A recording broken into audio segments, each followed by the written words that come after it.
Hey everyone, I'm your host, Robbie Strazynski, and thanks so much for joining us on episode number 66 of CardsChat, the friendliest poker podcast in town. Today's guest is an ambassador for GGPoker and also just one of the truly great ambassadors for the game of poker itself.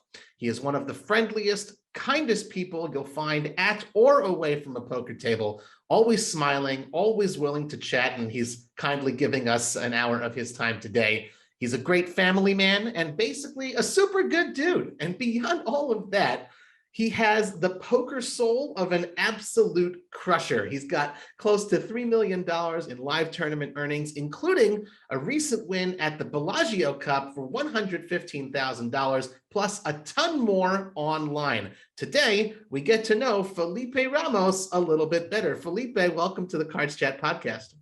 What's up, Robbie? How you What's doing? up, everyone? I'm great. I'm doing very, very, very good. Thank you so much for the invitation. Cool. Absolutely do not deserve any of these introduction words. You've earned it. You've earned it. No, I didn't. If my wife would be listening to it, she would like, maybe this, maybe that. Well, we'll talk about your wife, the wonderful Natalie Hoff Ramos, a little bit later in the show. But it's good to speak to you. Last time we saw each other in person at the World Series, you got to meet my wife, Miriam. So that was a lot of fun. It's good to see you again and to have our first in-depth conversation. So I'm pretty excited. Very nice. Well, I'm at your disposal. I'll be very happy to answer your questions, the community questions. And I'm here.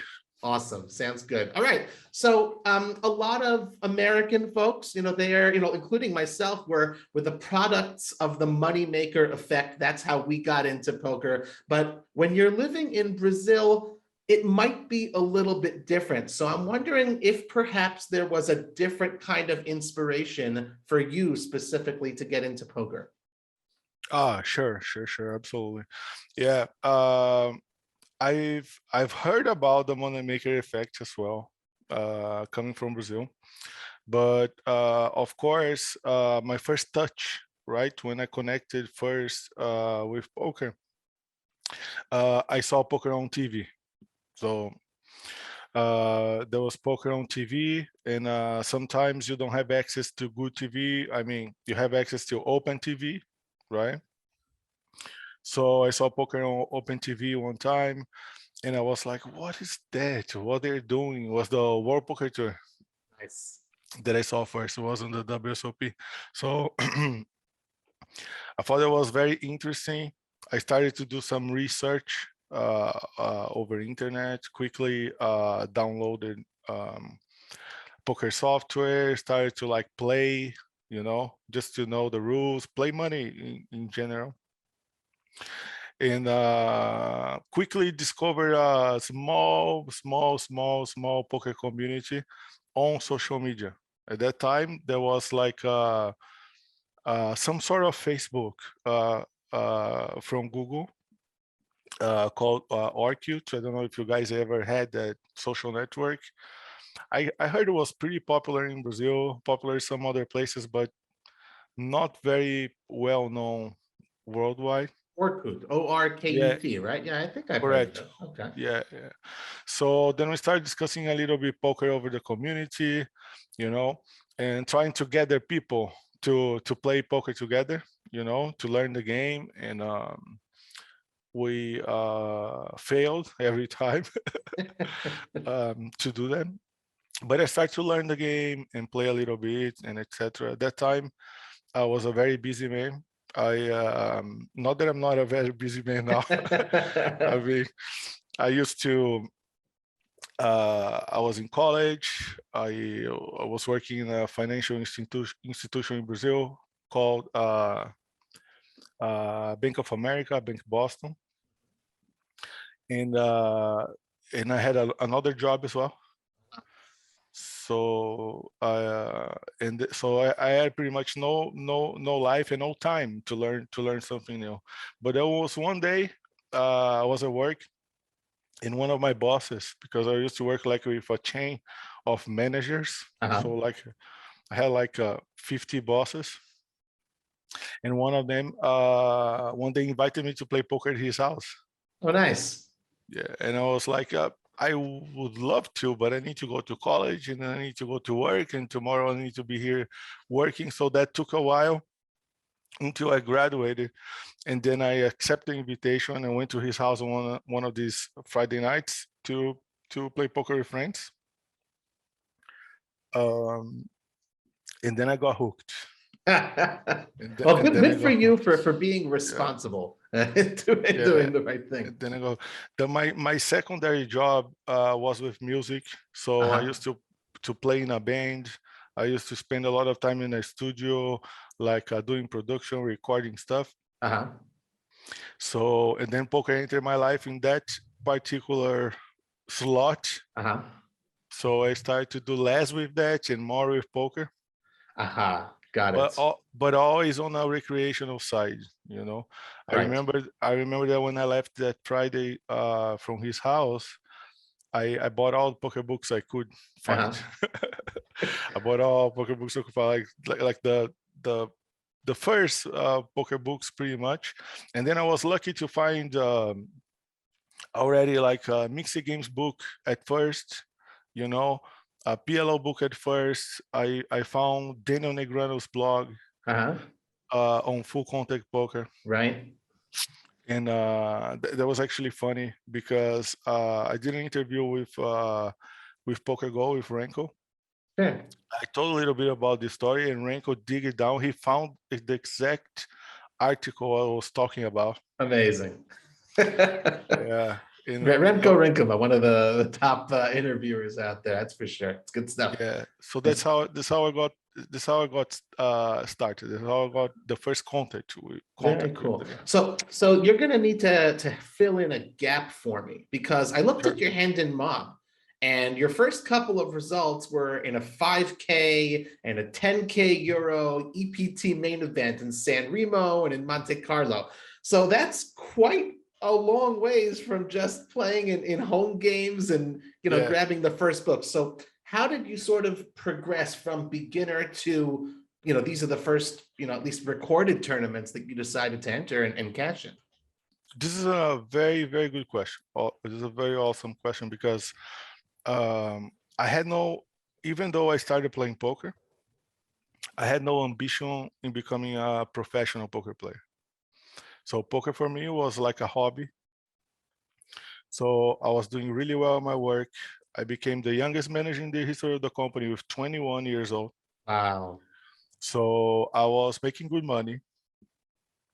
So I used to I was good with taking care of myself, my family, couple friends, and I was happy. I learned something new in the financial markets. I got qualified for that. So I went through all over these financial qualifications to be a company advisor, to uh, to help people what can they do with their cash flow, right? And their company needs. And so I was playing poker alongside with that, and I started to gather some results. Uh, So I started to I come from a live background, so I started playing live poker before. I was playing online poker just to test it out, right? But play money. right.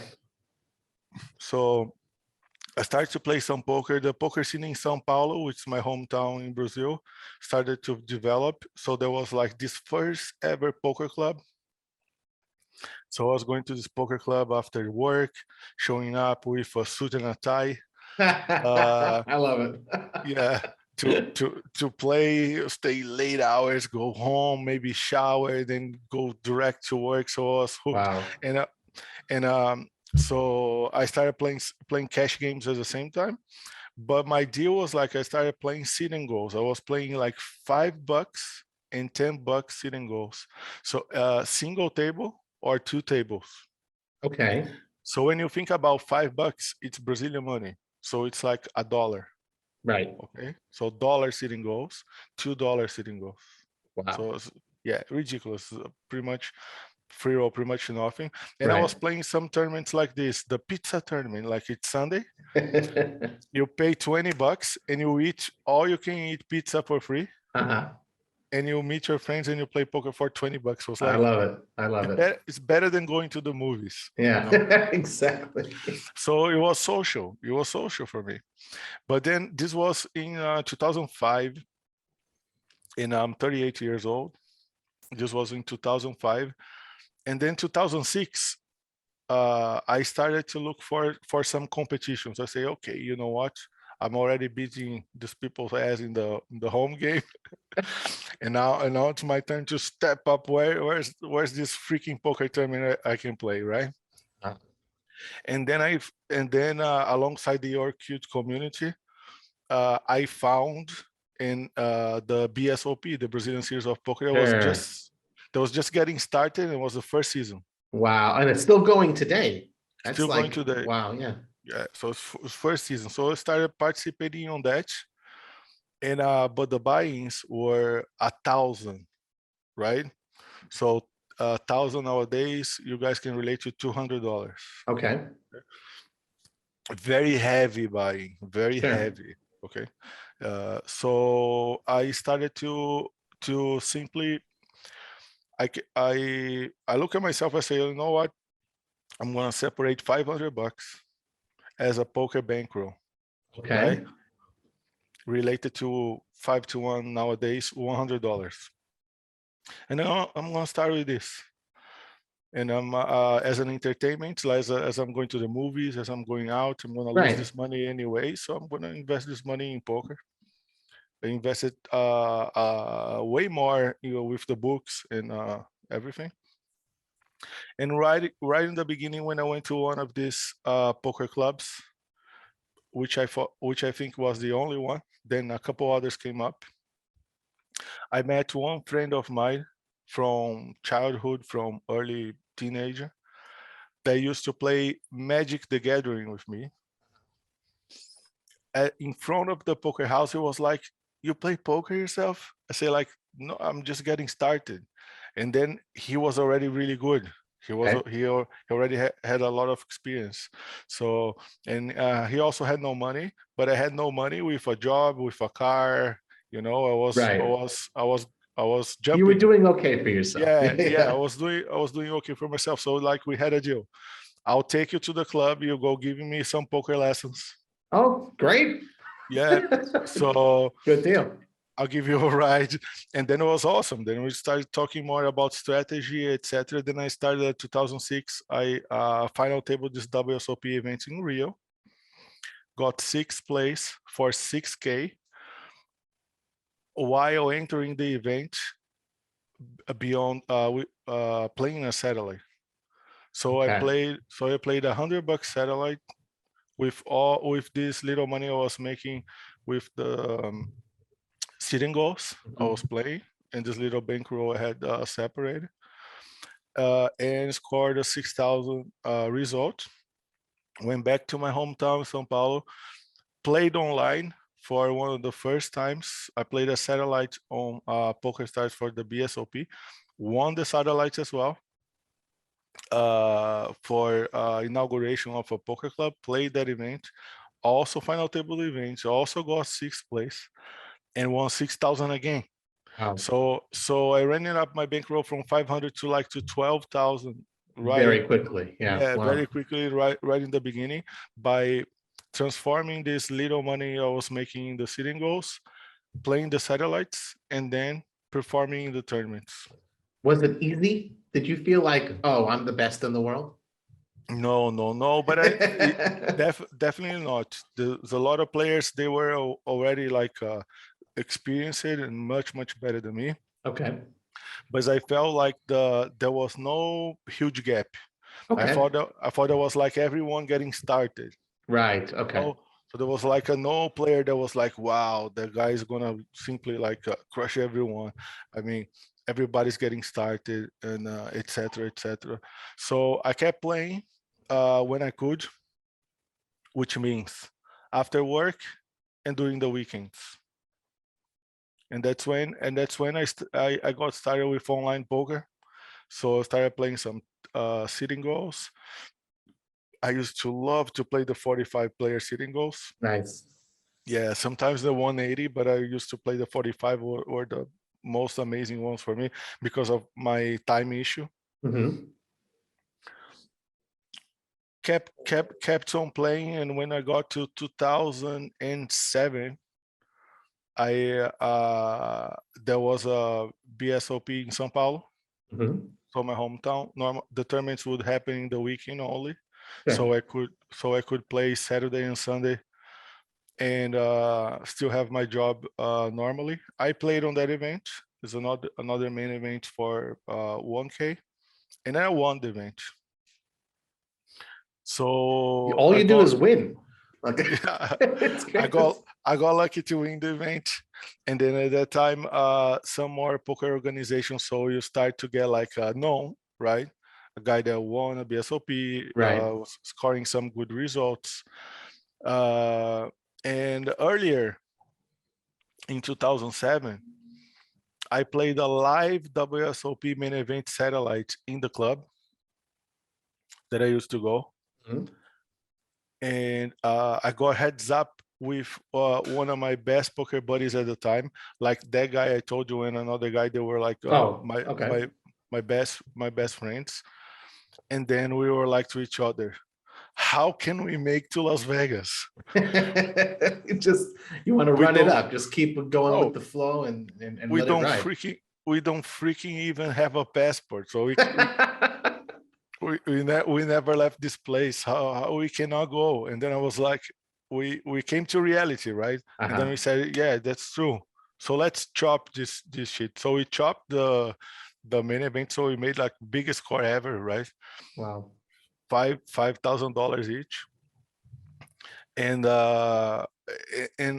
kept on playing.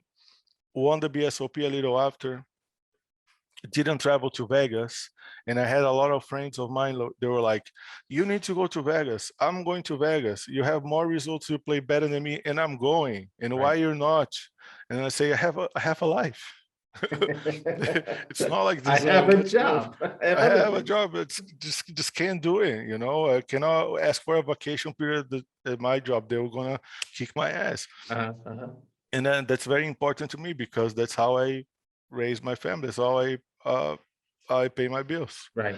And I didn't have a plan B Hmm. because if stuff don't go well for me, I don't have anybody to help, you Right. know, to support. I was a guy providing the Yeah. help. So it was always trying to make responsible decisions with the game. By end of 2007, it's when I'm gonna answer your question. Mm-hmm.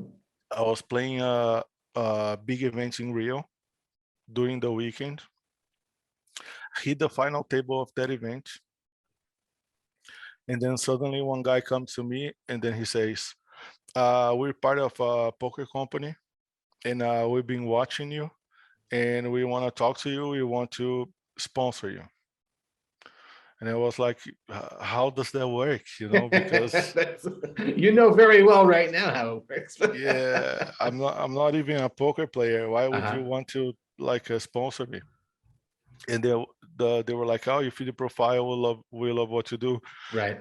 and what you bring, etc. So the thing is, let's do a deal for this tournament. So you play this final table with our brand, whatever. Right.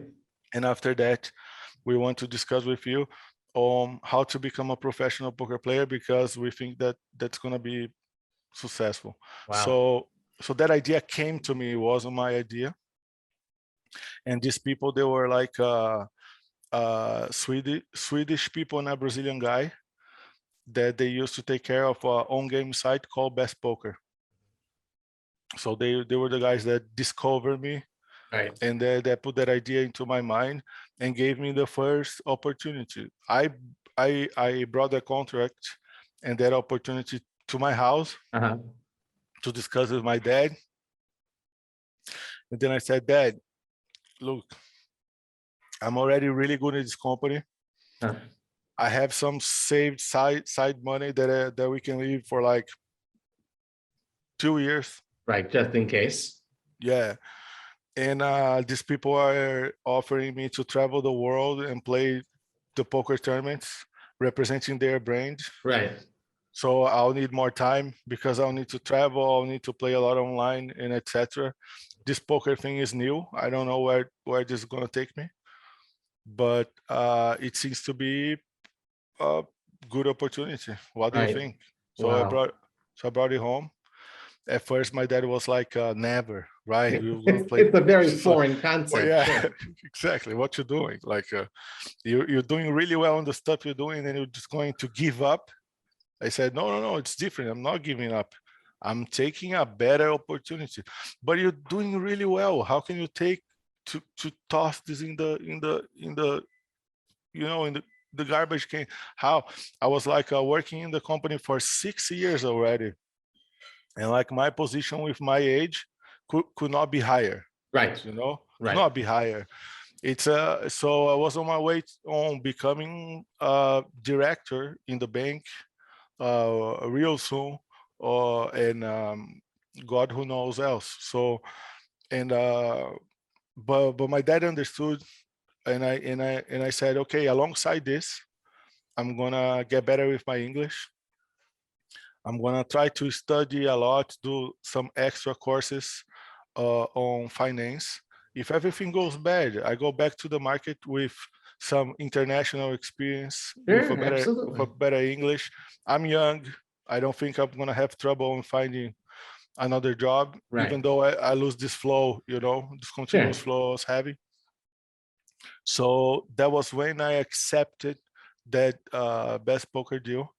So it was the first poker contract I signed, and in my contract was all these events. Ah, okay. So my first event was a 1K event in Hungary. So that was the first country I ever visited outside Brazil, was Hungary. Amazing. Wow. Yeah. Then short period in Vegas, and then playing the EPTs. Unreal. And what Wow. happened? And what happened? I was like the first ever Brazilian to cash in an EPT main event. Right. Well, those were also like, I think, Yeah. some of the first EPTs, EPT, like what, season 3, I think it was, something like that. That's crazy. I actually don't know. I actually don't know. All I know is like people were like, "Are you from Brazil?" I said like, "Yes, I'm from Brazil. What you doing here?" Like because it was Right. because of like impossible. As you said, like my first big event was a 5,000 euros. Right. Right. Main event. Of course, I had no money. I couldn't afford to play an event like that if I was not a sponsored player. Right. Right. And I got lucky because like all these first big buy-ins I played, I cashed. Mhm. I It's cashed. I amazing because ran it's deep. like all of the other results that you had spoken about, that they just don't appear on the hand and mob. I guess they just weren't being tracked.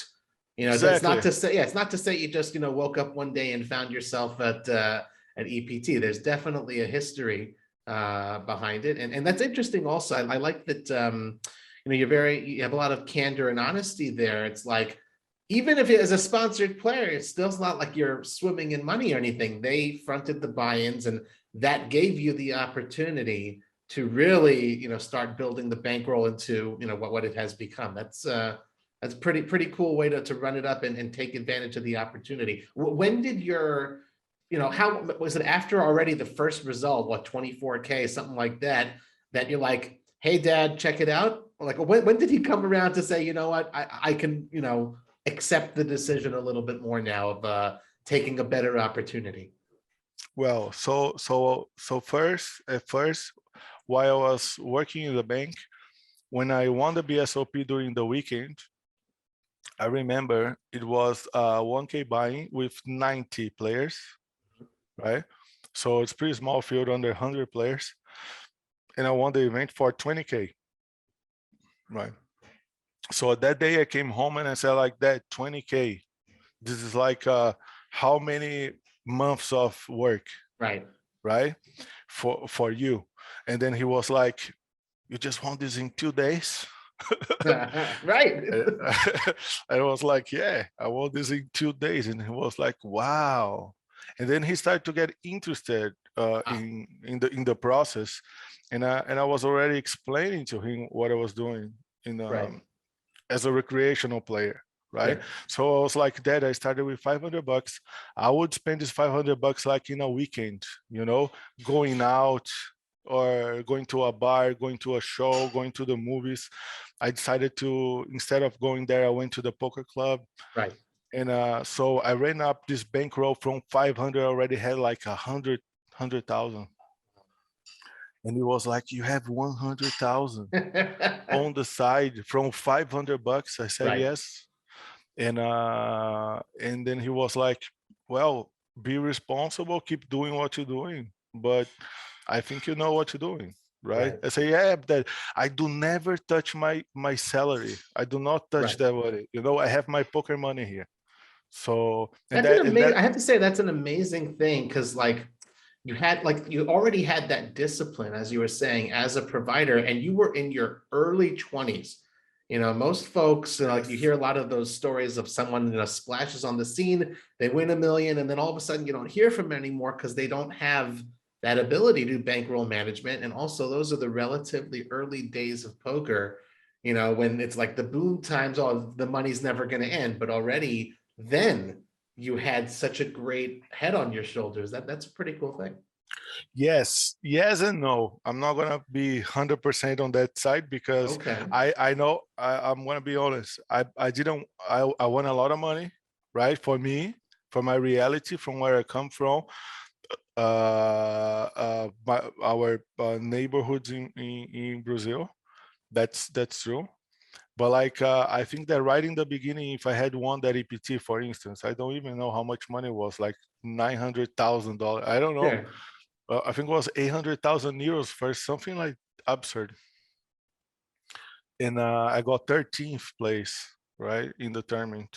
Like I remember exactly that day was a Friday, Yeah. and people stopped their work in the afternoon to Right. watch the live stream. Well, Wow. first time a Brazilian guy was on a broadcast. They were watching what was going on with the online broadcast, Right. and it sounded like I was living in a World Cup, like Right. in a football World Cup, and it was pretty amazing. And I remember at that point I made some good friends in poker, and one of these good friends I had was the guy that won that event, which was Jason Mercier. Sure. So and then we started traveling together. He was actually the guy, he and Son Chartier, another Canadian, very good guy, friend of mine, that they invited me. They said, oh, in a week from now, there's a tournament in Monte Carlo. So why don't we all share a room? Because it's very expensive over there. It was like, Of course. yeah, so to share a room with these guys in Monaco, also cashed the main event and etc. But if I had won all that money early, I was doing well. But if I had won all, became a millionaire, let's say, from night to day or Right. something like this, Right. I was probably gonna become a very big asshole, very big piece of shit. Mm. Don't get me wrong, because it was too much money for me. I Mhm. don't think I was prepared to handle all that much, at the beginning of my career. Hmm. So I think I got what I deserved. I think I got what something that would carry me on and help build my character, help build my career on going forward. Wow. That's really cool. I like the perspective also. It's like just being thankful for what was and not, regretting that it was. That's just a very cool, fascinating insight into your career. I want to touch upon something, we're all familiar with the Brazilian vibe. Anytime anyone from Brazil makes a final table, the WSOP, you guys have like the loudest rails. We could hear you all the way from Sao Paulo and from Rio de Janeiro. But like you were saying, when you all of a sudden appeared in Europe and they're like, you're from Brazil, it's a rare thing. I mean, now a little bit more, but like, it's just far. It's a different kind of world. It's the Southern Hemisphere. And I think by the same token, as hot as the poker scene is in Brazil, you don't really have too many people even today who come from Europe, from North America to the Brazilian tables. So can you tell us a little bit, what is the vibe like at like a BSOP in the Brazilian poker clubs? Like, are they still tuning in just like it's, soccer to the big stars when you do make it? Like, what's the scene like there? Amazing question. The poker scene in Brazil and poker itself, it's like it's one of the favorite activities for a Brazilian person. We love poker really, really, really much. It's like it's very popular amongst anybody, the celebrities, the football players, the musicians, the people that work in a bank like me, used to be a musician, and people that like other games. So poker is very popular. People really, really, really like poker, and the scene is developing fast. Brazil is one of the biggest marketing in poker in the world nowadays. For sure, country of poker, like we are a country of football as well. But that thing you mentioned, it comes integrated with the whole economic aspect of our country and where we're living. So unfortunately, we're being governed by a whole bunch of piece of shit people and politicians that do not care about our country, our people. So we're always having trouble, always having problems, to step up as humans, as humans, because we're struggling.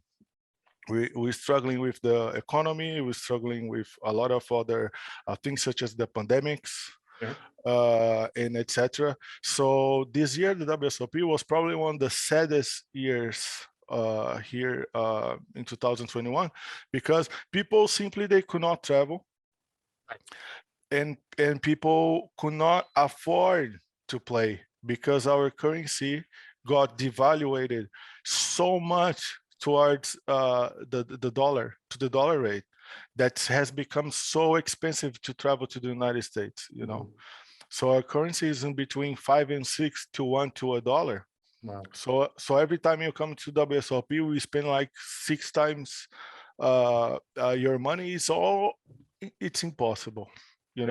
I know a lot of poker pros, right, that come to Vegas and they play a small schedule. They play a small schedule. They come, they love the game and they play a small schedule because it's tough. Right. Because it's economically, it's very complicated, right? Yeah. And so as this develops, and it's hard for us. On the other hand, as we're very passionate and very smart people, right, we organized ourselves to become one of the biggest countries in poker. So the local scene is big. The online scene is huge, right? So you have the Brazilians crushing online poker since day one. And now you have like more and more and more players. Every time I know of a new kid playing poker and crushing and etc. And it's from Brazil. It's amazing to see. And so we learn pretty quick, and quickly becoming very good poker players. And also as organization in poker, I must say that we always been really, really well organized.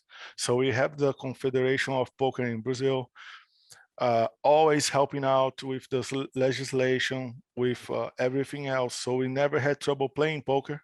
That's despite good. Like legal troubles or anything. Exactly, right. Exactly. Because Brazil is a very conservative place, right? I'm married to a European woman, and I have friends all over the world.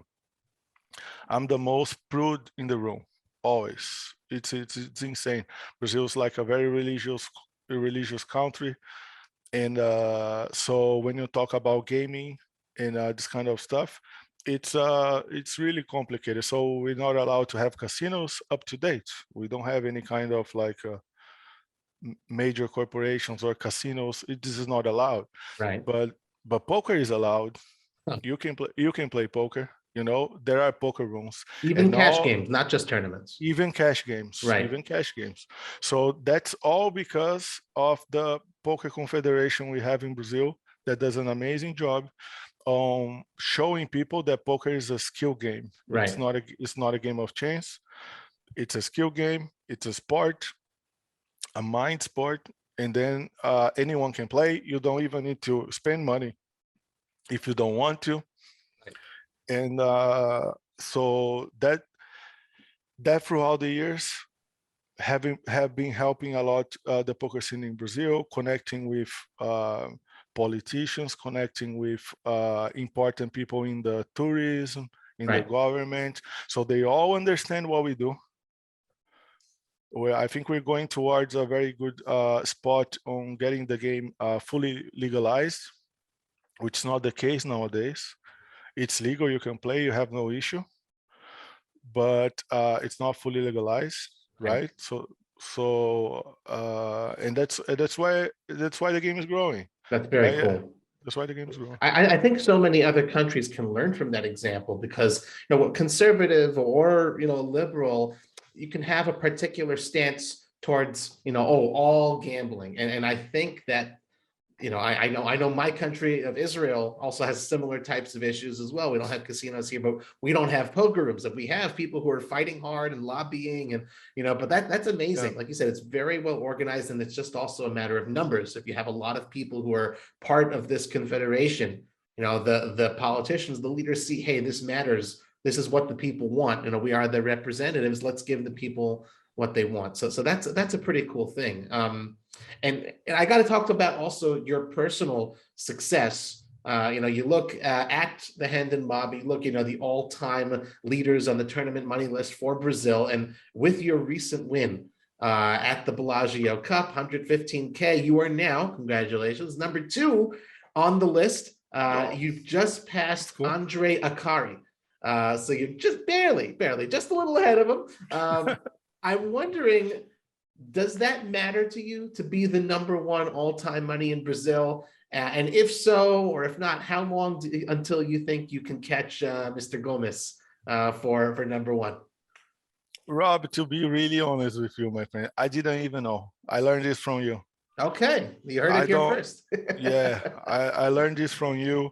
I don't really care. Okay. I don't really care. The most important thing in my life is to help people coming up to the game. As a poker ambassador, I love the game. I want people to get the right thing from poker, because you can get anything you want from poker, right? You can be a professional, or you can be like a recreational player as I was. You can travel to a poker destination and take your family, have fun, and you can have a part-time job. Poker as a part-time job as well. So playing poker for me and living this life is the most important thing for me. So as long as I can keep doing that, I'll be a happy man. And keep on doing that means I'm gonna grab a couple results. I'm gonna be able to take care of myself. I'm gonna be able to take care of my family.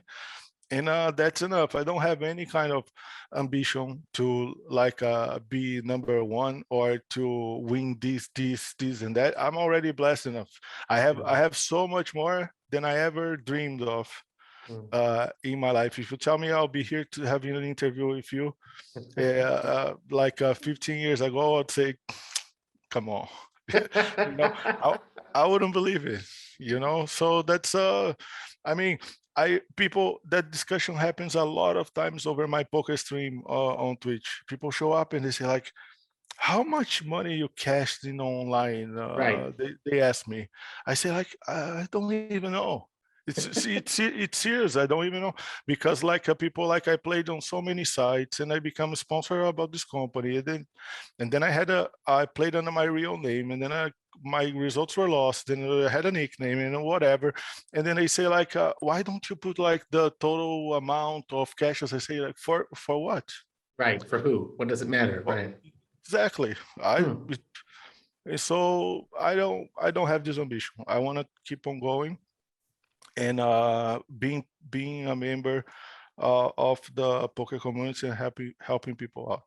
That's a very cool, and I'd like to say also a very healthy attitude to have. You know, like it's not to say that you're not ambitious, just that your ambition is not necessarily ones and zeros. You know, it's like you have that's you're very you crystallized exactly what it is that you're looking for. And I guess in a way that sort of, you know, dovetails into my next question. You know, you just played a full schedule at the WSOP.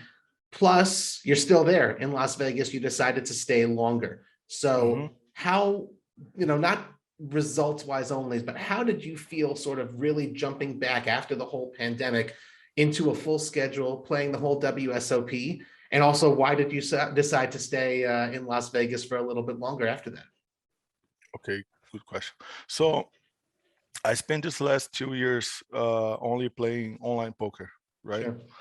So playing online poker, working with my community, so creating a new training course, creating some other poker tools, and studying the game a lot, right? Either coaching other people or even getting coached. And so this period actually transformed a lot my poker game. So I went back to play online after long years because Yeah. only playing online because during the series, some special events, this kind of stuff. I was too much focused on the live game. uh, I as you know, so I was blessed enough. I won this prize of like cashing in the most countries in 1 year, and so you don't have too much time for online poker when you do that, Right. right? And as I tell my people, like a man has to live with focus on one thing that you do really well. That's your bread and butter. That's your rice and beans. Yeah. And if you do really well on that, you never starve, and Right. you go from there. So that's exactly what I do. I attack the games I know I can beat. Mhm. I used to have a much bigger ego in the beginning. I wanted to play higher. I wanted to play all these big games. I want to be recognized as a good player. I mean, for what? You know, if it's not all for developing yourself and evolving as a player and as a human being. So you need to look inside. All this period, I looked inside, and I said, I need to develop. I need to become a better player. So I used all this time to work on myself. Uh, I had 2 amazing years, very successful, scoring nicely, playing online, but most importantly, getting better with my game. So when the game came back now for the WSOP, first time I had an opportunity in 2+ years to play live poker, I was obviously very excited because I never felt that prepared, Right. you know, in my life. I actually had become a very healthy poker player, so I don't have any kind of issues to play my games under my bankroll. So I'm pretty chilled and pretty cool with whatever happens, because I know if I stay within these lines that I think I can play and that I think I can afford, I'm gonna be good, Mhm. you know. So and taking each day at a time. So as you said, I played the whole WSOP. No, it wasn't a really great WSOP for me at all. But the period before that was a very good period Yes. in my life, results wise, and also life wise. And I decided to stay. It wasn't my idea. I'm the second best player here in my house, you know. The best player is still sleeping because it's early in Vegas, which is my wife. And soon to be third because my daughter is being raised by 2 poker players. So you know what's gonna happen, right? She's Amazing. gonna she's gonna beat us anytime soon. I love it. So she said, why will you go back home, right? Because we live in Europe. And while we go back home, it's the lockdown again and etc. There's a bunch of tournaments. You're a cash game player. I'm a former cash game player. I play cash game all my life alongside of the tournaments.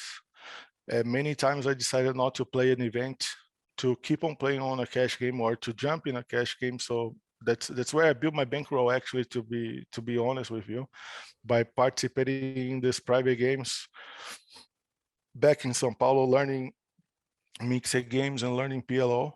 So I had early access to some high stakes games where it wasn't very difficult to be a good player in that environment, and maybe score some good results there. So I got lucky to be in the right place or to start at the right moment. And then she said, you had a bad WSOP, go back to your roots, go play your cash games, go play your cash games. Why would you travel? You don't know what's going to happen. We can face some kind of problems. And she was absolutely right. You know, after like 2 days, they canceled the Europe tournaments. Right. So yeah. Restricted some others. I'm playing my cash games here over Vegas, and then I restarted playing some poker at some tournaments as well, as some good events that I like come up. Mhm. Was lucky to win this last event. I played, and then it's all about her. It's like Right. she gave me the advice, and she made me think clear, and so I'm back on track. Like I'm out of this downswing already. I like it. And I like that you give credit where it's due. And you know, that I do have to ask, you know, I'm going to ask you some questions, you know, about family life. You talk about yourself and Natalie. You are, you know, also the poker power couples. There's a lot of those lately. You've talked about her also, and about her wisdom. It's pretty cool. Not everyone, you know, who is a professional poker player has the blessing and good fortune to have a spouse, have a partner who not only is supportive, but also, you know, as a player themselves, understands the lifestyle, understands the swings, understands the variance. What is that like for you to have someone who, you know, you can't just say, you know, how was your day, honey, but you could really go in depth. How does that feel to you? Well, first, I must say that as every place I go in life, but especially in poker, we are very sexist. Okay, that's the truth. Okay, so normally people come up to me and say like, "Whoa, your wife plays poker as well. Do you coach her a lot?" To say like, she plays better than me. She's pretty good. You know, people normally try to put like the man above the woman in all kinds of spots. You know, in life, it's just not the reality. We talk poker here at home on the same level every day, and yeah, that's true. I play higher buys. I invest more time nowadays in poker because she is a mom, you know? So there's actual physical needs that I cannot help, Of course. and some other stuff that I try to make room. I try to help so she can have her time, she can play her tournaments, she can play her cash games. By the way, I've lost half of the sessions of cash games I played. I had a terrible downswing on the WSOP, lost a lot of money. She won 100% of her cash game sessions. 100%. Not on, Wow. not Wow. one session that she booked a loss. Wow. It's amazing. That's incredible. Wow. She had a pretty deep runs in the tournament she played as well, with a small sample. So of course I have access. I live by poker, so I study a lot. I bring a lot of stuff to her. We talk a lot about poker, and this actually answers your question, because in the past, let's say whatever relationship I had, I would always find trouble, always find problems trying to explain what I'm doing. You know, how much Right. money I spent, how much money I lost. And That's why it's actually okay. Right. Yeah. exactly why it's okay. You know, as a tournament player, I'm probably gonna cash 15% of the time. So this means I'm gonna be a massive loser and a massive winner if I know the actual ratio of losing. Right. And so it's hard to explain this to people, and they can understand, but they can never really understand Mhm. if you don't have the experience yourself. Right. So that's actually the best situation for me, which is to have someone that understands me in all ways. That's very cool. Well, at this WSOP, obviously, like we said, you played a full schedule. You're very busy, but you're also an ambassador for GGPoker. They had a huge presence everywhere you look, even on the masks they were given out as GGPoker. They were everywhere. I'm Yes. curious, besides, playing and just sort of representing the brand, did you have any additional sort of away from the felt responsibilities during the course of the World Series? What other type of stuff did you do for them? Yeah, sure. I mean, man, I'm so invested. I love GG Poker so much because GG has brought back the poker dream, you Mm, know, where you can where you can play online. You don't need to play for higher stakes to have a shot to participate in leaderboards. Great promotion for the players, rakebacks and actions with ambassadors like me, some of other ambassadors as well. So it just reminds me when I started, playing poker. It's just the same feeling I have when I had starting coming up. So I'm always very excited to develop projects together, bring opportunities to my people, to the poker community. So yes, I work a lot behind the scenes on trying to represent the players, because that's what I do.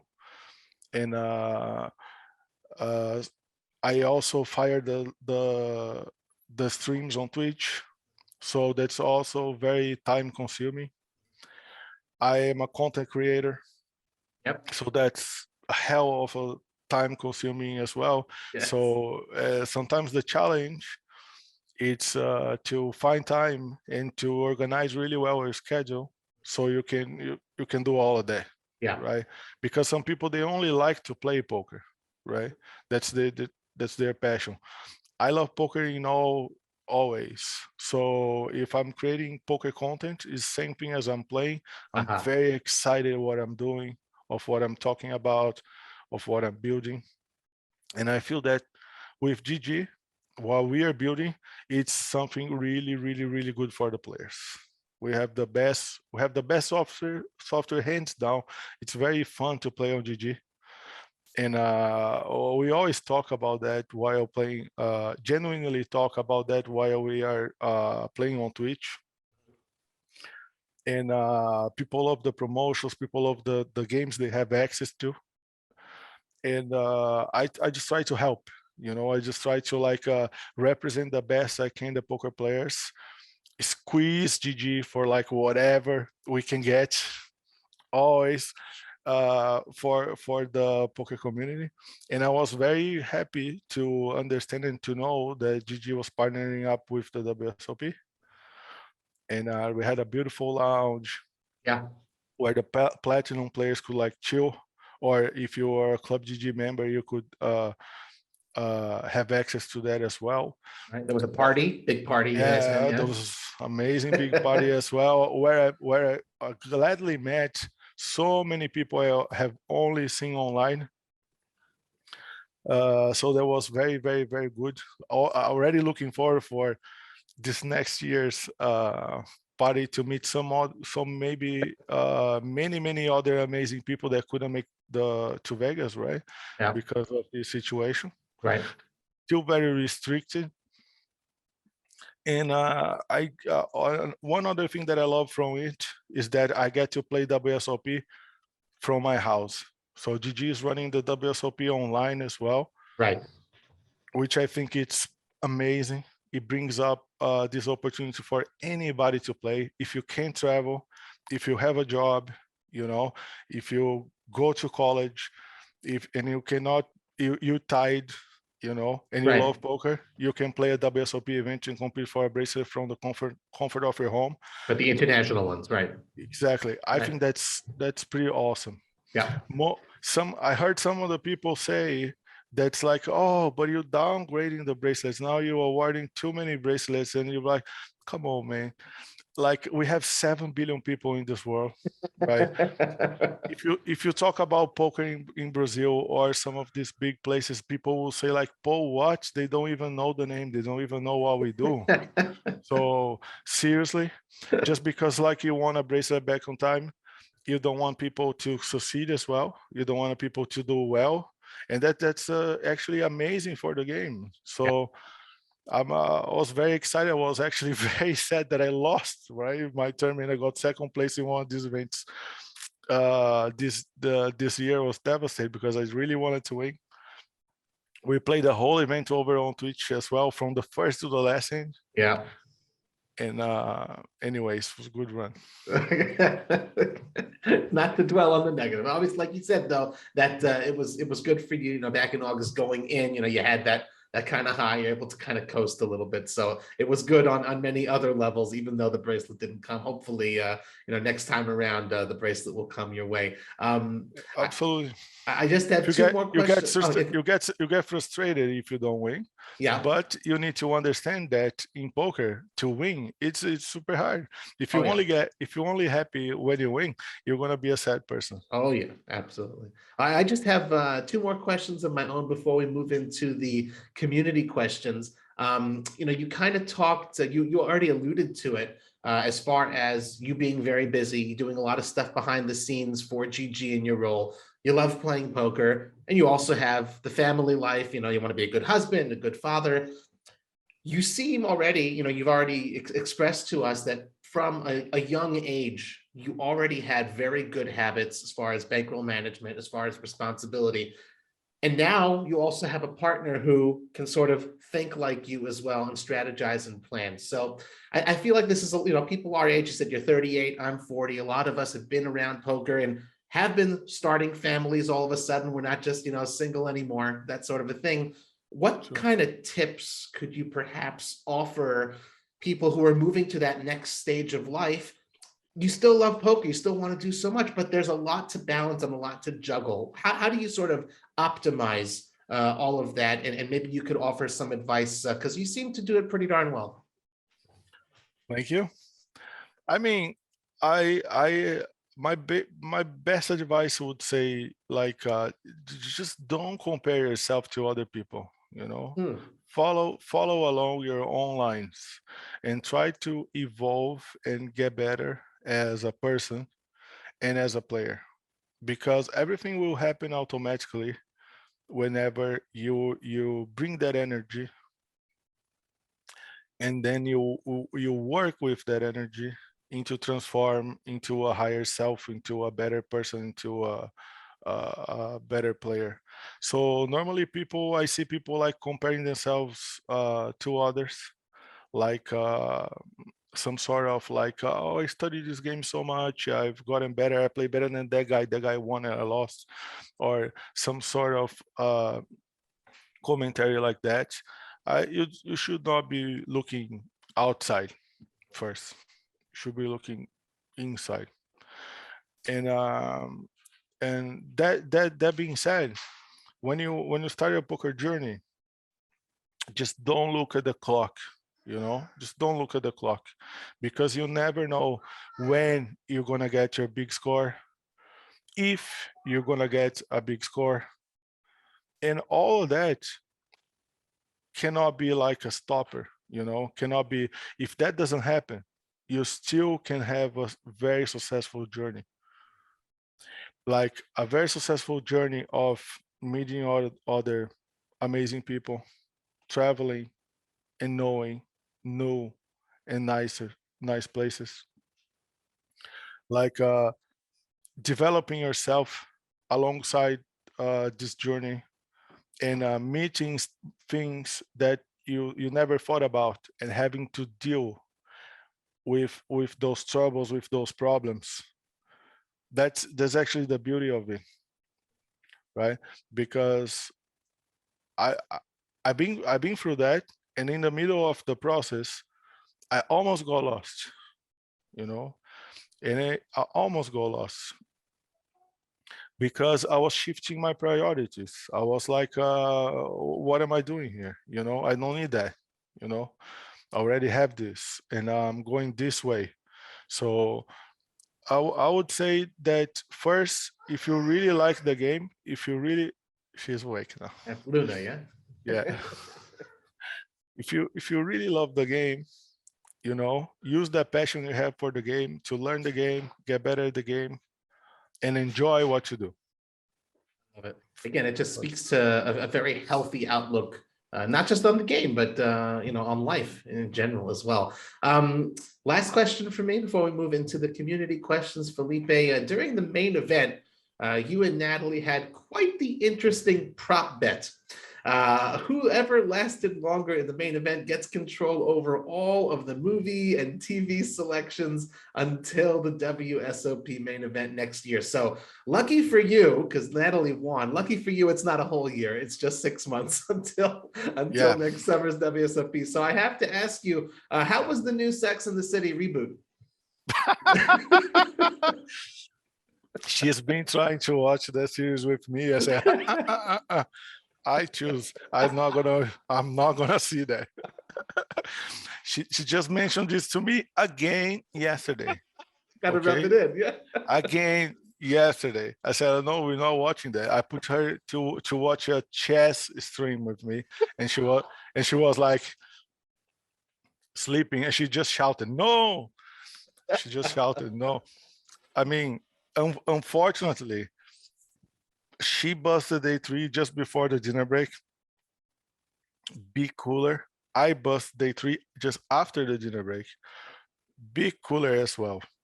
I beat her because I lasted longer, but maybe I last longer for 10, 20 hints, a level maximum. So, but within the rules, I'm the winner, right? So she's got to watch all the series I pick, and she's not very happy with that, because that's the reason we had this bet, because we're very different. So normally when we want to spend some time together, we never can catch something that she likes and I like. Okay. So it's very hard to find something in the middle.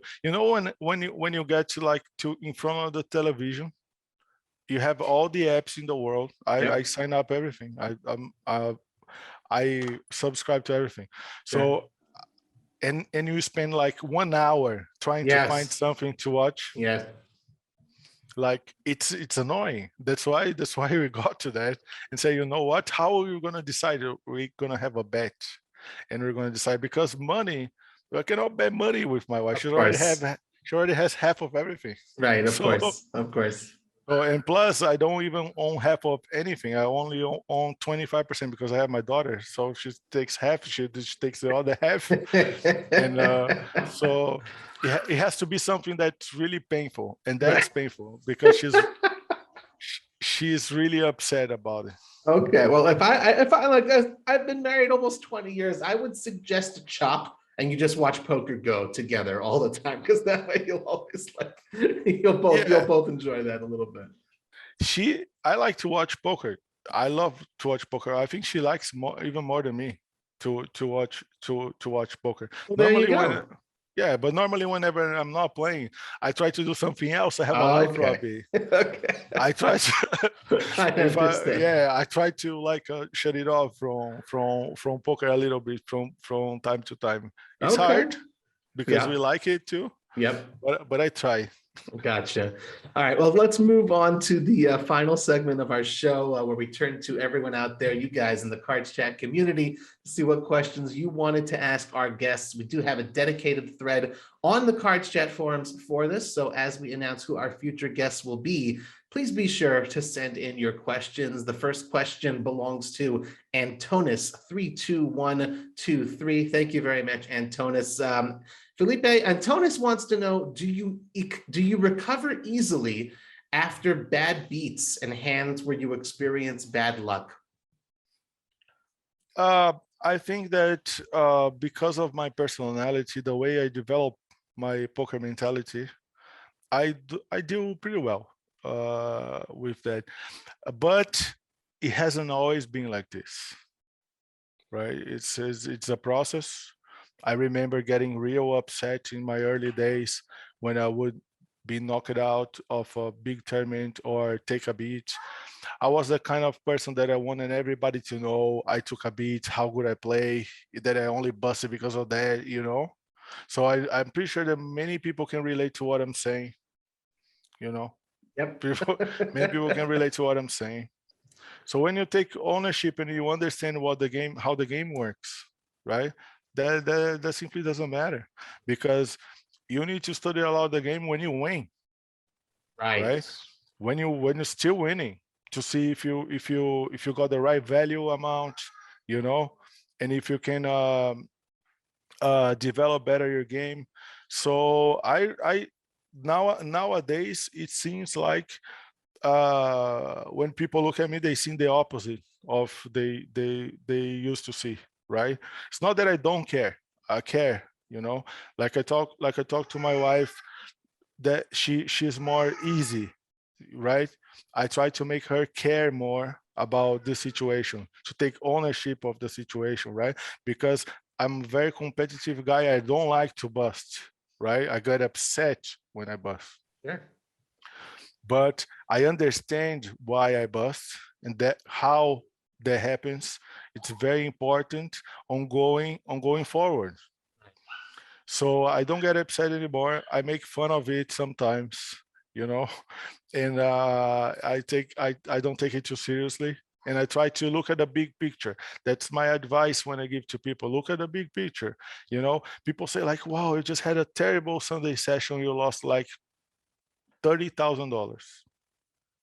I counted how many buy-ins you registered over your stream. You're 30K down. How are you going to sleep? You say like a baby. Right. Because this was one session towards my my year playing poker here. So I don't keep those small results in the short term, tracking short term results that don't matter, you know. So this will play a part in 6 months. This will play a better part when I check out my results in the 12-month period. So I will bet beat a lot of people as well, because that's how poker works. Right. Right. And so just don't take it too seriously. I like it. Good answer there. We got another one here from Pirate Glenn. That's a name we haven't seen before. Thank you very much, Pirate Glenn, for sending in questions for Felipe. I like this one. Can you tell us, Felipe, Pirate Glenn wants to know about your work outside of what we know to be your poker successes. Are you involved at all in any other ventures like business or charity or any volunteer work or anything like that that you do? Oh, yes. Well, I don't really like to talk about that very much, or because like when you do this kind of stuff, you actually don't need to be speaking about it, you know, just need to do and help. And but one cool thing that we do since day one is that everything I make over our poker streams, it's not that I donate 10% or 20%. I donate 100% of everything we make. Wow. Exactly. So I never made 1 cent of everything I made online with Twitch. We donate 100% of that money we collect, and that sometimes some months are thousands and thousands of dollars, Yeah. and helping causes within like my favorite causes to help are children. So I like to help a lot with education, with necessities, you know, family necessities, and etc. Recently with remedies as well, with some other stuff that people need. But I also like to help my fellow poker players, my poker community. So we do a bunch of giveaways. We give away like obrigado, meu amor. So we give away opportunities for people to play either bankrolls, either tournament tickets, either computers and cameras and mouses, and anything people need to play or to start off their own streams and etc. So that's my favorite project nowadays, to use the poker community and what I gather from the poker community and not take advantage of that and give everything back. So um, this is growing. This is getting better and better and better. And people ask me, oh, as this grows, as you make more money with this and blah, blah, blah, is this gonna change? This will never change. So if we're making like 100,000 a month to firing up the strings, we're gonna donate millions. Love it. That's And amazing. So that's my favorite project nowadays. And I hope to keep going with that. I know I have the support of the poker community, so thank you everyone that show up to my channel, send a donation, subscribe to the channel, and etc. They know that nothing of that goes toward my pocket and goes to help others. And there's one thing we do that's the best thing we do, I guess. It was one idea I had one day. I'm gonna keep it short. I know I'm talking too much already about it, That's good. but That's good. but I really love this. So once a month, we show up on stream and people know that that's the day. So they click on a link and they get to tell their story to be helped. So they type in their story. They say like, oh, hey, I had a very bad pandemic. So I lost my job. I don't have money for food. I don't have money for gas, or I need to pay my children education that is late for 3 months. Or if I don't pay my rent, they're gonna kick me out, whatever. We don't judge the cause, right? There's some people Right. that are sick.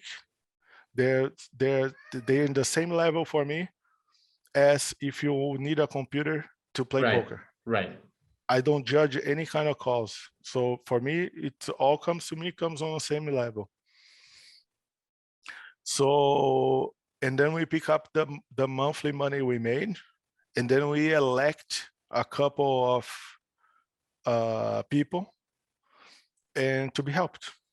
So we've been doing this for 2 years plus. That's incredible. Now, and I'm very excited to fire back the streams and get back going, because of course the live grind takes you away from the online, as we were talking before.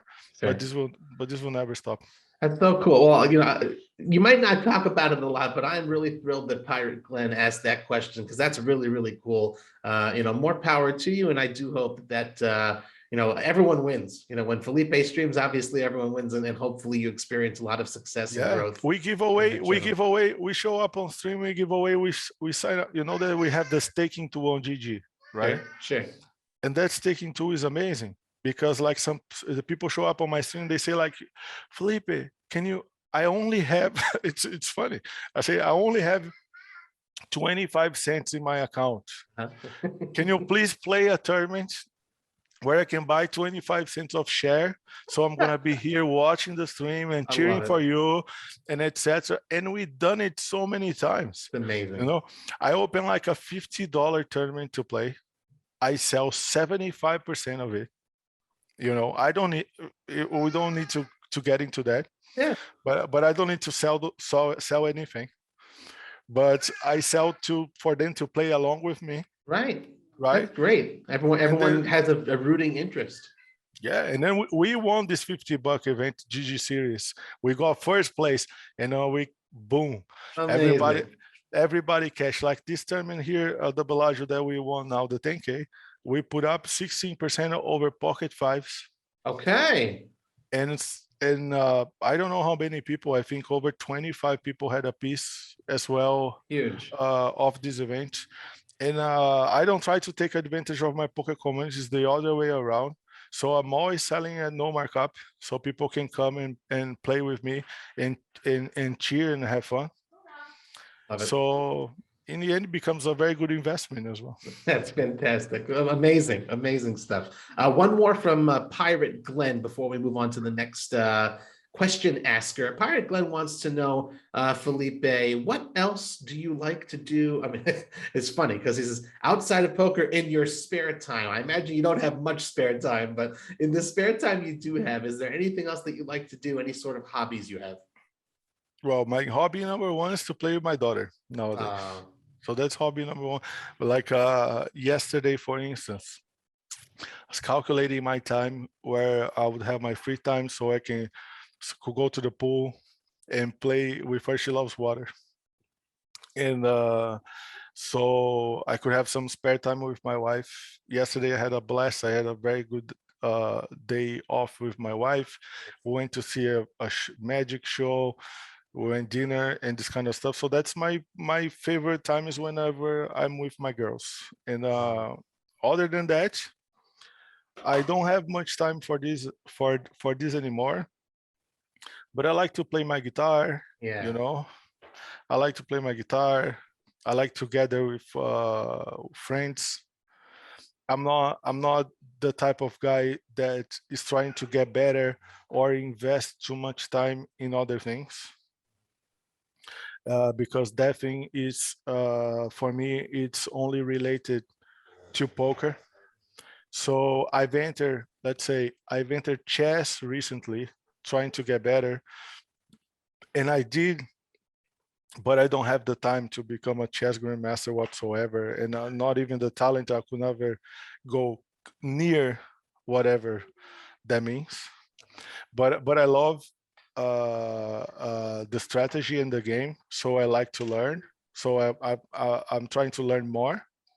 So I'm spending a lot of time taking courses, doing one-on-one classes with chess grandmasters. I've been trying to learn a lot as well. That's been helping my poker game. Right. It's been helping a lot my poker game too. A lot of transferable skills. Yeah, I really love the esports scene. I love a lot of games. I recently was playing Hearthstone as well. I became a legend player on Hearthstone, which is not very easy to do for most people. So, but I don't have too much time to play these other games and etc. But I love gaming. I love music, and I love to be with my family. And I'm looking forward to be with my family in Brazil soon. Beautiful. I think we have time for two more questions, if that's okay. Is that all right? I am at your disposal. Awesome. I'm Thank here. you. Thank you. All right. Acid Burn FX. We always like the questions from Acid Burn FX. Wants to know, Felipe, what is your favorite tournament destination and why? That's a good question, man, because it reminds me of something really fun. I will tell you this story as answer of this question. So when I started playing poker, and I got that contract, remember, from the best poker guys, Sure.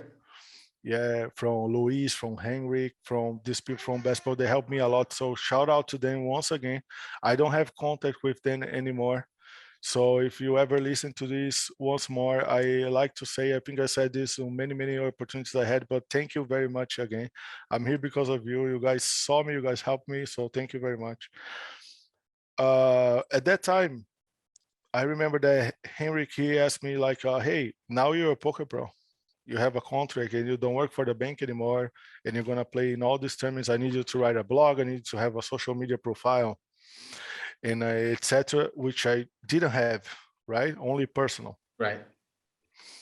So, and social media nowadays is crazy, right? Thousands of followers and hours viewed and stuff. So the love of the community is amazing. Thank you also very much. And so I was writing one of my first vlogs, and he told me like, go to this page and put a profile there, and change your page, put a nice picture with our logo, this kind of stuff. Papai já vai, amor. Papai já vai, tá bom? And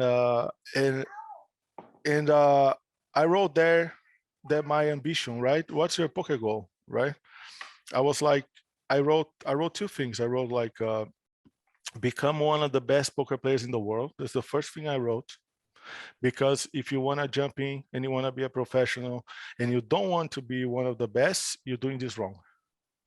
anything you jump, anything you do, you need to aim to be one of the best. That's how you push yourself. That's how you develop. And if you don't have that goal, you're never gonna get there, right? It's never to. Oi, meu bebê. It's never if she wants to play.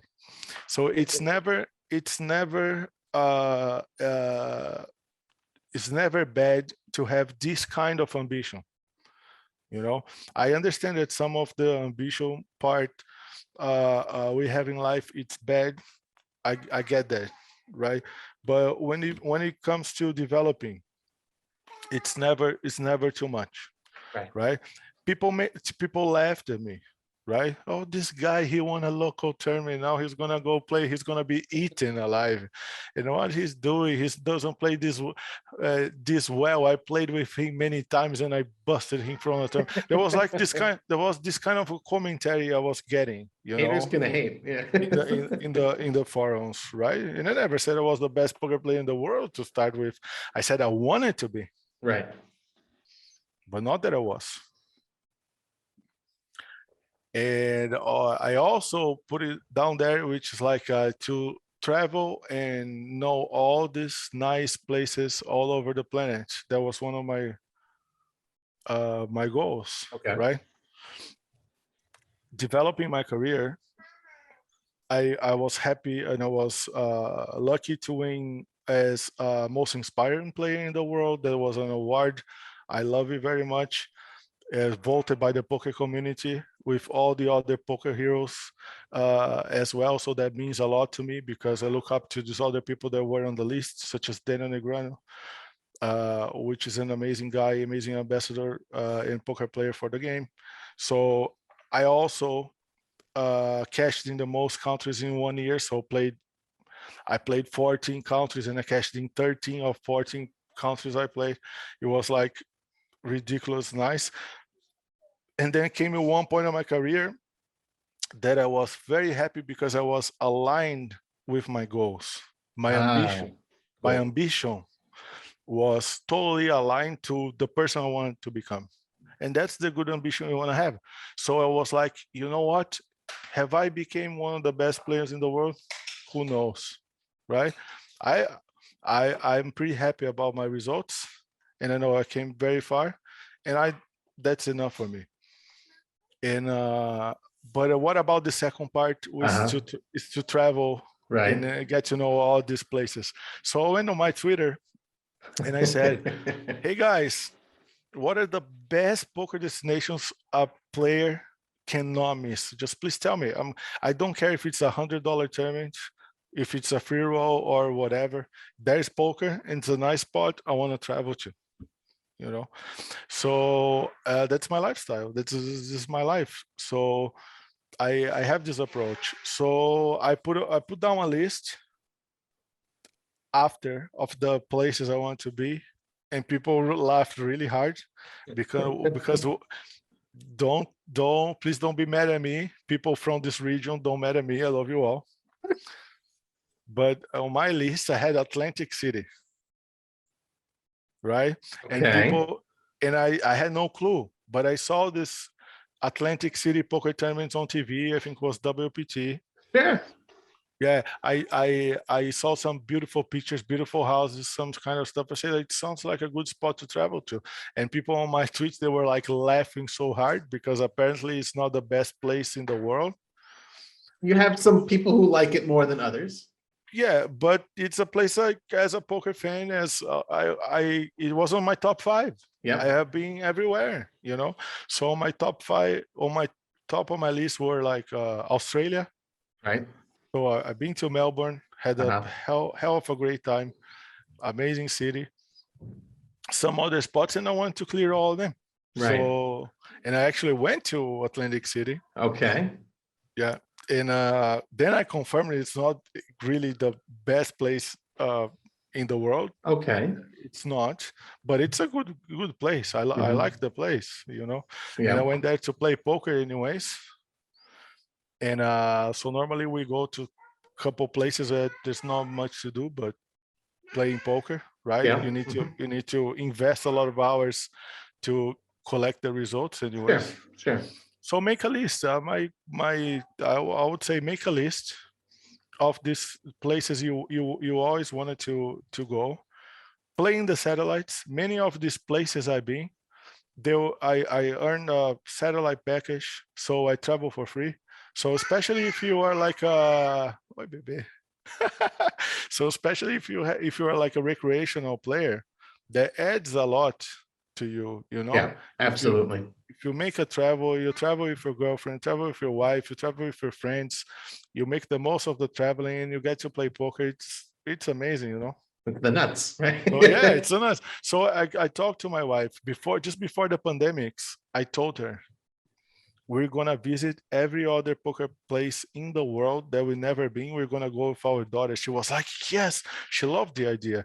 And we decided that we're gonna tape it and we're gonna make like a YouTube vlog Oh yeah. Uh-huh. about it. So we were very excited. And then pandemics came, you know.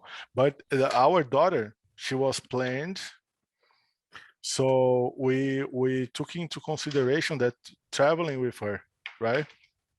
And doing this.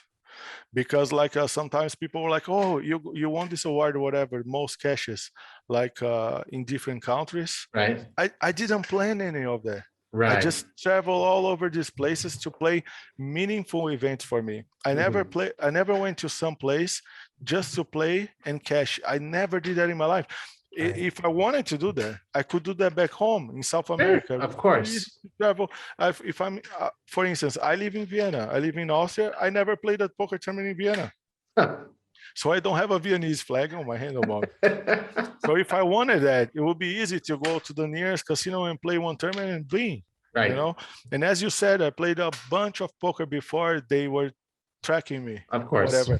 This is none of my results. So maybe I could have more money added up to gather that list. I don't freaking care, you know. And just I'm just blessed to play poker and to be able to travel. I love And it. now I do it with my little one, and she's a really good baby to travel. She loves it too.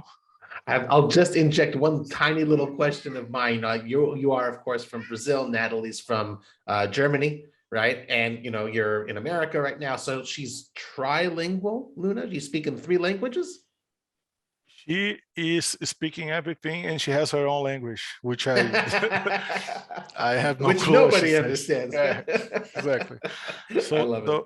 the rule is I speak Portuguese to her. My wife speaks German to her, and she speaks English with the toys, Uh-huh. with the TV, Uh-huh. or etc. And that's how she will be learning all these languages. Oh, it's huge. And You it's going to know, be a tremendous asset in life. And of course, also every language at the poker table is also a big asset too. So, when she turns 18 and starts playing as well. I agree. Last question, I want to get it in from Crystals, who was kind enough to submit this question. Usually we don't go deep into specific hands, but because it was just so recent, we'll use this Sure. question from Crystals. Felipe, you just won a major tournament at the Bellagio.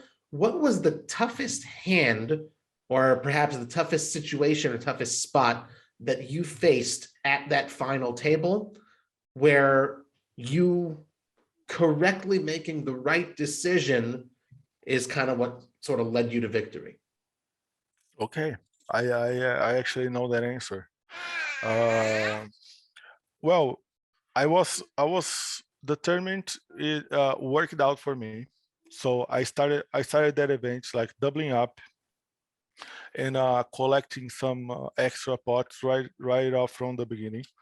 Uh, just different from other poker players. I like to be the first one to register. I like to be the first guy there, and seeing fresh blood arrive at my table and say, "I'm gonna kill you. I'm gonna take all your chips today." You know. I love it. And of course, when it's done, like I buy the guy a beer or we have fun at the table. But like I'm a very competitive guy, and I have that approach actually here in my mind. So I got very lucky because that was a stellar field, right? These 10 cases of the Bellagio, they're Right. no joke. They're no joke, right? So you only face the best players in the world. Absolutely. So I was lucky to bust like two of the best players I know, Sean Winter, it's a friend of mine. I got lucky, cracked his aces when I flopped nut flush draw with a straight draw. So we've pretty much flipped, and I won that hand. So so it was working out for me. Such as Jeremy Osmos. I busted him, he rebought, drew the same table, I busted him first hand back. So I met a very cool guy. I met him at the wing after we were talking about it. Terrific. It was good interaction. And then I wish I had something special to tell the person that asked me this question. Well, like I pretty much played along with the cards I was dealt, with the situations I was in until I hit the final table. When I get to the final table, I pretty much had no decision. No decision. I was prepared. Good. Yeah, I was prepared for the situations I was facing. So I knew what to do. It worked out for me, and I had no decisions. But when I hit the final table, there was one hell of a big hand, special hand, where I played versus a very, very good player from Thailand, if I'm not mistaken. Very good player. It was the first time I played against him,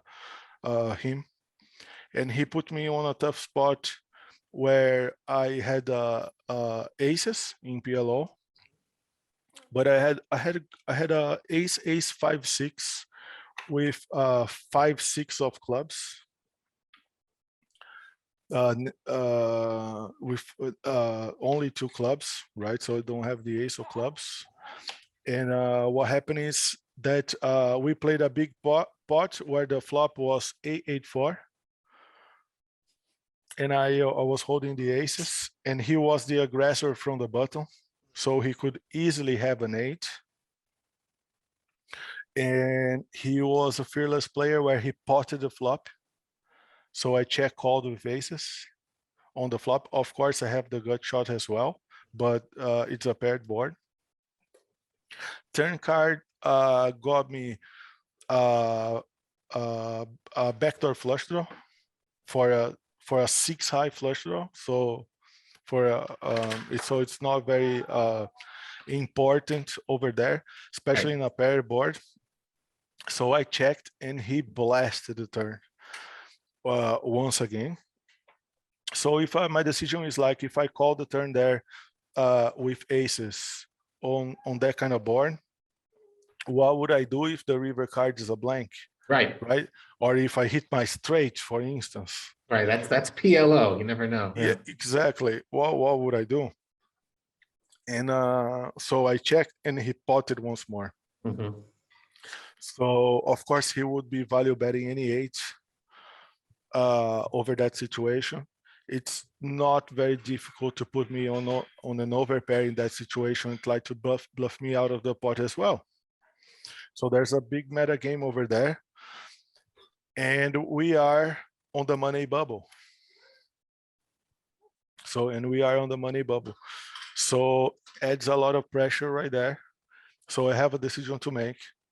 I thought that by the way he was playing in the situation that we were in, he will try to take advantage of that situation and try to bluff me out. So I called the turn bet. And river, I hit my gut shot, right? Nice.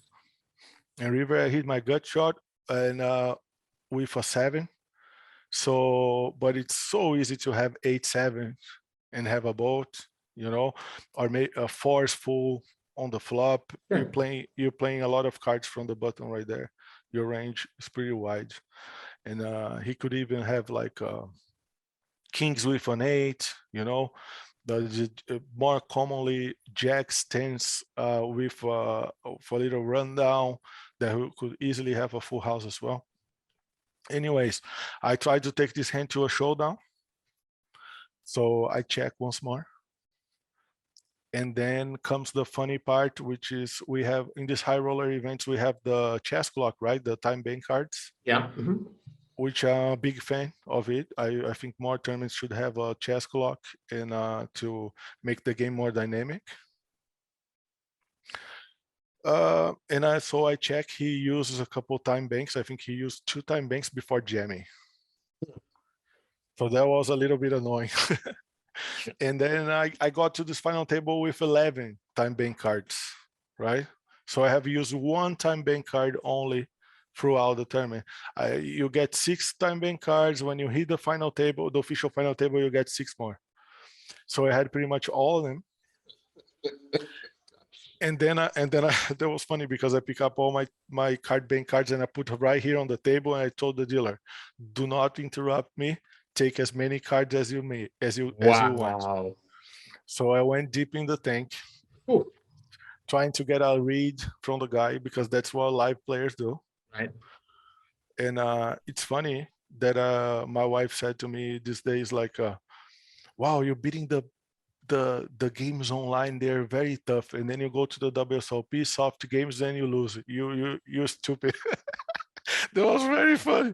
It is actually true, because if you're playing against the best guys, you're playing like the high buying events against the best, and you're beating them, and you go to a easier game, at least you expect to have a good ROI. And then I got blasted. I got like smashed. Anyways, okay. So I had a decision to make, so I used many time banks, and I ended up calling, and I was good. Oh, And wow. that was Wow. the hand that took me to the victory. And that Wow. was actually the only decision I had the whole tournament. That's crazy. So I want to give the shout out to that Thai player. I just checked quickly on the hand and Bob. That's Punat Punsri, Yes. who put you in a very difficult spot. But I got to And say, just like your result was worthwhile, it was pretty worthwhile to hear that story. It's a pretty cool one.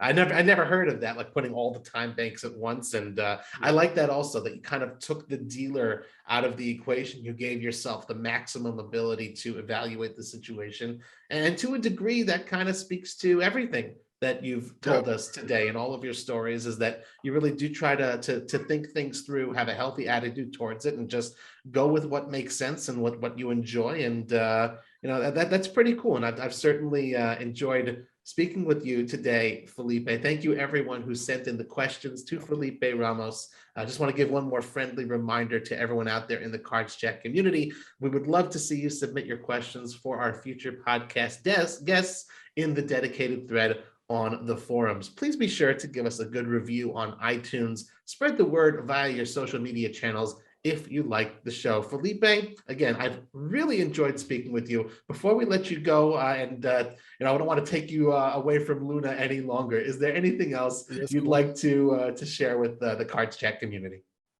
Well, first, I'd like to thank you. Thank you very much. You're always very classy guy, very educated, very like a nice person. Thank So you. appreciate what you do for poker. Appreciate for having me in the show.